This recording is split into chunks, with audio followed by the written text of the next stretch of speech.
Good day everyone. For this video, we will be tackling about the summary of the hazards identification, risk assessment, and control or HIRA.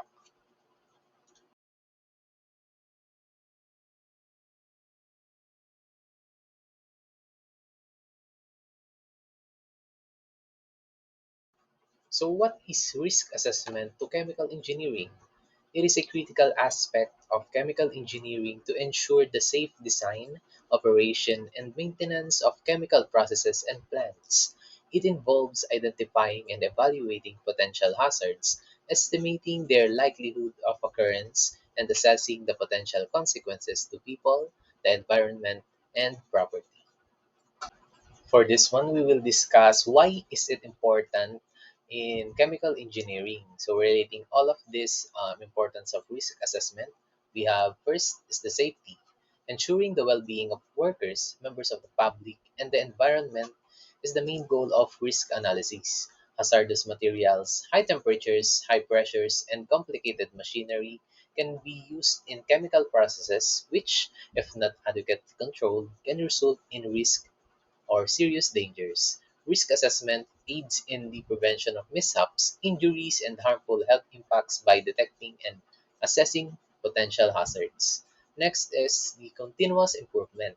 Risk assessment is an iterative process that encourages continual improvement in risk management and safety. Companies can spot new risks, modify control procedures, and use lessons learned from accidents or near misses by routinely analyzing and evaluating risks. This iterative process promotes safety and propels continuous advancements in the field of chemical engineering. Damage control. Chemical mishaps can result in serious problems like property damage, environmental contamination, and financial losses. A risk assessment permits the detection of potential dangers and adoptions of risk management strategies to avoid mishaps and reduce damage should one occur. Next is the compliance. In many jurisdictions and businesses, risk assessment is frequently mandated by law. To guarantee the secure operation of chemical processes, governments and regulatory bodies adopt rules and regulations.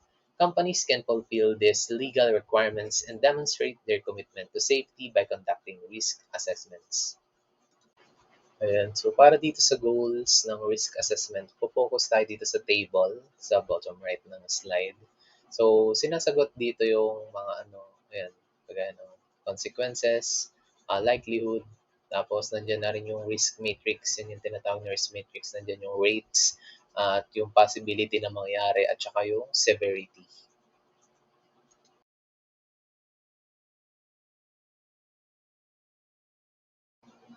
Para mas madali natin maintindihan kung paano mag-assess ng mga risk, so meron tayong common example, a process involving the use of toxic gas such as chlorine in a water treatment plant. So, hazard identification, yan, titingnan natin kung ano yung mga hazards. Yan, kagaya ng gas hazardous qualities and probability of release. Consider natin yung mga toxicity, ganun. Tapos, risk analysis, i-analyze natin yung mga dangers na, yung mga hazard na na-identify natin. So, ayan, tingnan natin kung ano yung mga concentration, length of exposure, mga ganon. Then, consequence assessment. Ano ba yung mga possible consequences nun? Um, ito ba may apektuhan ba yung mga workers lang o pati yung mga nakatirang tao? Ayun. So, yun. Then next is risk evaluation. Ayan, tapos ko-compute natin yung total risk. Galing nga dun sa risk matrix natin ginawa. So, piliin din natin kung ano yung mga lugar na mas madaling mapahamak at mabilis dapat yung aksyon.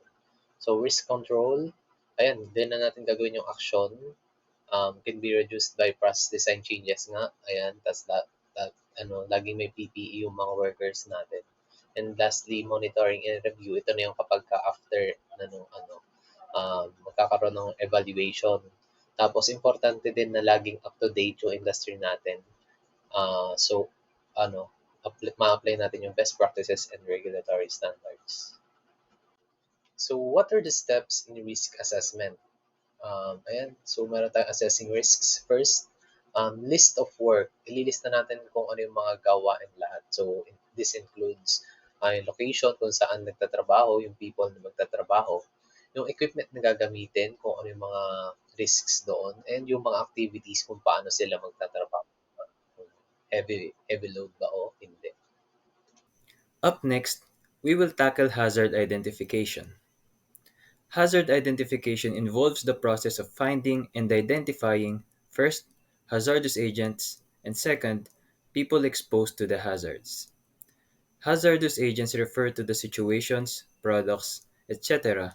that could contribute to provoking an occupational accident and or disease. Meanwhile, the people exposed to the hazards are the ones at risk of getting harmed. From where do these hazards come from? A risk assessment must be carried out before people start work, covering hazards and risk factors related to equipment, raw materials, products and byproducts, environment, organization, and human. Also, as we can see in the diagram, the human is primarily the one connected to the four other sources of hazard. Next, let us tackle the different categories of hazards. First, we have safety hazards, which refers to the things that has potential to cause injury. Examples are poor housekeeping hazards, fire hazards, machine hazards, material handling hazards, and electrical hazards. Second, we have health hazards, which refer to any agent or activity posing potential hazard to health. Some examples are chemical hazards such as vapor, dust, and fumes, physical hazards such as noise, vibration, and extreme temperature, biological hazards such as bacteria, viruses, molds, and parasites. Lastly, ergonomics, referring to improper lifting or working positions. So, how are the hazards identified? Here are some methods to do that. First, walkthrough or ocular inspection. It is important that we see potential hazards in person so we can judge better how to fix them. Second, review of processes involved. As chemical engineers, we should have a good grasp of these processes. Third, knowing the raw materials used, products, and byproducts. This will help us know if there are any dangerous interactions between them. Fourth, gathering workers' complaints. This will help us determine and solve the existing dangers that the workers are exposed to. Lastly, Safety Datasheet or SDS. This document contains all the information we need about the potential hazards in a product and how to fix them in case they appear. How do you know if the hazard will cause harm or pose a risk? Each hazard should be studied to determine its level of risk. To research the hazard, you can look at product information or manufacturer documentation, past experience like knowledge from workers, etc., legislated requirements and or applicable standards, industry codes of practice or best practices, health and safety material about the hazard, such as safety data sheets, research studies, or other manufacturer information from reputable organizations, and many more. Okay, so for the third part of our discussion, assessing the risk. So again, the definition is the risk is the combination of a likelihood of a hazardous event occurring and the consequence of the event. And risk can be quantified to as likelihood times the consequence or the probability times severity of a hazardous event.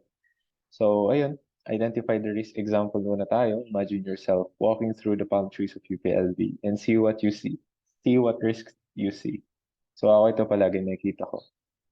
Ayan, basahin ko na lang. Leaves of mature royal palms may weigh up to 100 pounds. They can fall without warning, although this most often happens during winter weather. So, imagine 100 pounds of mass na babagsak sa ulo nyo. It may not occur every time, pero what if? What are the chances or what could go wrong, di ba? So another example is looking at this example. So ladder A, the ladder A is well supported, good quality. Ladder B, not supported, but still good quality. And ladder C is not supported and poor quality. Which ladder will you choose? So kung ako, ladder A. Kasi in this visualization, so ang likelihood natin throughout the x-axis, mas malaki ang likelihood ng accident kapag sa ladder C ka umakyat compared sa ladder A. And now to explain consequence naman, the higher you go up the ladder, mas malaki yung consequence na abutin mo if nagkaroon ka ng accident. So, first floor okay, second floor, third floor, medyo fourth floor, fatal. So ayun, we have to rank the risks. So the way we see risks, combination siya ng probability and severity. So again, so if the probability is high, the definition is likely to be experienced once or twice a year by an individual. Sa medium, once in every 5 years. The low, once in a working lifetime. So next, the severity naman, a high severity may cause fractures, poisoning, sa medium, sprain, strain lang, and sa low, an injury that only requires first aid, mga less, urgent injuries.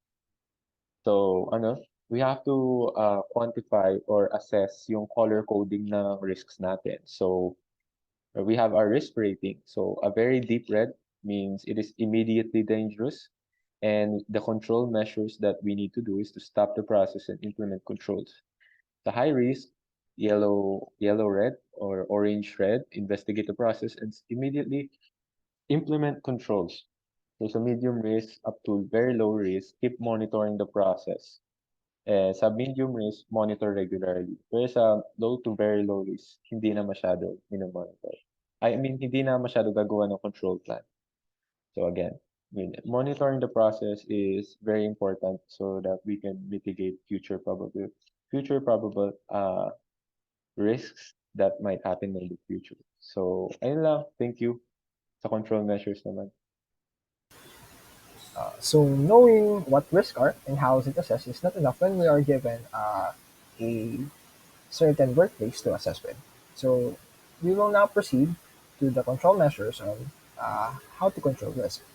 So earlier we were given by the equation of the risk, which is the likelihood multiplied by the consequence factor. These two factors are directly proportional to the risk. So to effectively reduce the risk, we must decrease both factors, likelihood and consequence, so that we will decrease the risk more effectively. Using the risk equation earlier is quite hard to understand or visualize, especially when you are just new uh, in the event of reducing the risk in a workplace. So in this case, we will introduce the hierarchy of control wherein there are 5 steps in the reduction of risk from most to least effective. So the first one here is the elimination of hazardous waste. Some examples of this includes the proper disposal of redundant items or equipment that contain hazardous substances. This is proven that the elimination of hazards is 100% effective. So next, substitution, which includes some examples of replacement of solvent-based printing inks with water-based ones, or of asbestos insulation or fireproofing with synthetic fibers or rockwools.